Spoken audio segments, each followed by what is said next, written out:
This channel does not promote any violent, harmful, or illegal activities. All content provided by this channel is meant for an educational purpose only.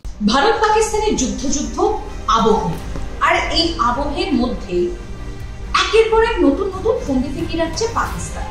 কখন কোথা থেকে একটু জঙ্গি প্রবেশ করানো যায়, নিয়ন্ত্রণ রেখায় যখন একের পর এক মহড়া চালাচ্ছে ভারতীয় বায়ুসেনা, ভারতীয় স্থলসেনা, ভারতীয় নৌসেনা, ঠিক তখন বারংবার সংঘর্ষ বিরতি চুক্তি লঙ্ঘন করে ফাঁক ফোকর ফন্দি খুঁজছে পাকিস্তান কিভাবে জঙ্গি ঢুকিয়ে দেওয়া যায় এই দেশে, আমাদের দেশে। কিন্তু না, Indian air force, Indian army, Indian navy সদা সতর্ক রয়েছে ভারত, আর তার জন্য নিরাপদে রয়েছে আমরা, মানে ভারতবাসী, দেশবাসী।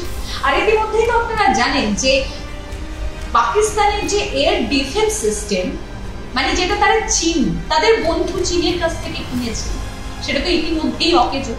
আর যখন এরকম অবস্থা, সেই অবস্থায় আমাদের ইন্ডিয়ান এয়ারফোর্সে তিনটে যে দাঁত রয়েছে, সেই কামড়ে কিন্তু পর্যুদস্ত হতে পারে পাকিস্তান। কেন বলছি তার কারণ দেখুন, একই তো আমরা ধারে ধারে অনেকটাই এগিয়ে রয়েছি পাকিস্তান থেকে।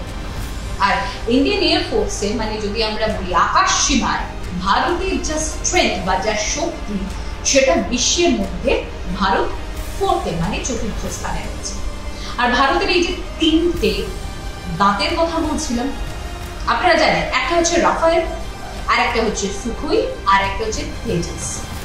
36টা রাফায়েল রয়েছে ভারতের কাছে, সুখোই রয়েছে 272টা, আর তেজস রয়েছে 36টা। এবার আসুন আপনাদের সামনে একটু তুলে ধরি, আপনারাও জানেন যে তিনটে দাঁত কেন বলছে, অর্থাৎ এই দাঁতের কামড়ে পাকিস্তান কিভাবে পর্যুদস্ত হতে পারে, বা যে কোনো শত্রু পর্যুদস্ত হতে পারে। রাফায়েল, যেটা 36টা এই মুহূর্তে রয়েছে ভারতের কাছে। আর এই রাফায়েল একদিকে যেমন ভার্সেটাইল, মানে বহুমুখী, মানে এই রাফায়েলকে একসাথে বিভিন্ন রকম ভাবে ব্যবহার করা যায়। স্টেলথ মানে হচ্ছে শত্রু পক্ষের দিকে ধেয়ে যাবে কিন্তু নিজেকে লুকিয়ে নিয়ে বা নিঃশব্দে। আর প্রযুক্তিগতভাবে, মানে টেকনোলজিক্যালি খুবই অ্যাডভান্স। কারণ রাফায়েল আমাদের কাছে, ইন্ডিয়ান এয়ারফোর্সের কাছে যেটা আছে সেটা হচ্ছে 4.5 জেনারেশন। আর এর সঙ্গে যুক্ত হয়েছে, আপনারা জানেন যে ব্রহ্মোস মিসাইল যুক্ত হয়েছে, যা প্রায় 300 কিলোমিটার দূর থেকে শত্রুপক্ষ তাকে ধ্বংস করতে সক্ষম।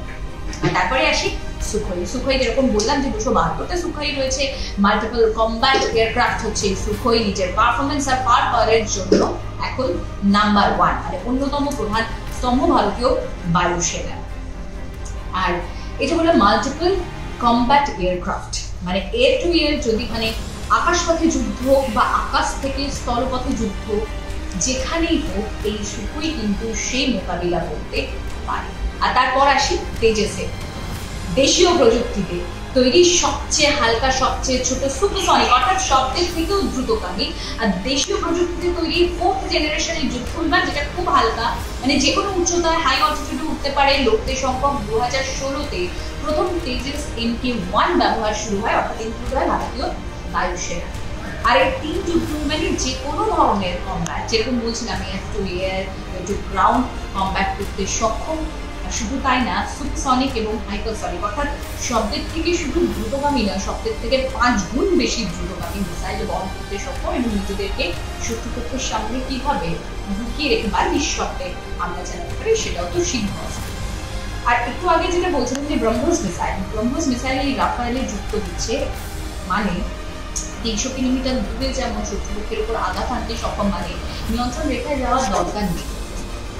এয়ারবেসে, যে কোনো এয়ারবেস থেকেও এই রাফায়েল যদি ব্রহ্মোস নিয়ে ওড়ে, সেখান থেকে লক্ষ্য স্থির করে শত্রুপক্ষকে ধ্বংস করতে সক্ষম। অর্থাৎ এই রয়েছে এই মুহূর্তে ইন্ডিয়ান এয়ারফোর্সের স্ট্রেংথ কতটা তৈরি আমাদের বায়ুসেনা ভারী করার জন্য।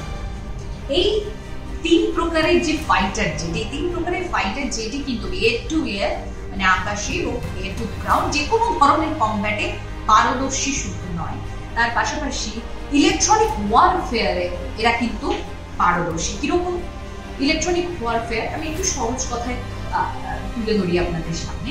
সেটা হচ্ছে, ধরুন শত্রুপক্ষের যে কোনো রেডার জ্যাম করে দেয়। শত্রুপক্ষের কোথায় কোন রেডার কোথা থেকে সিগন্যাল আসছে সেটাও এরা ডিটেক্ট করতে সেটা সক্ষম।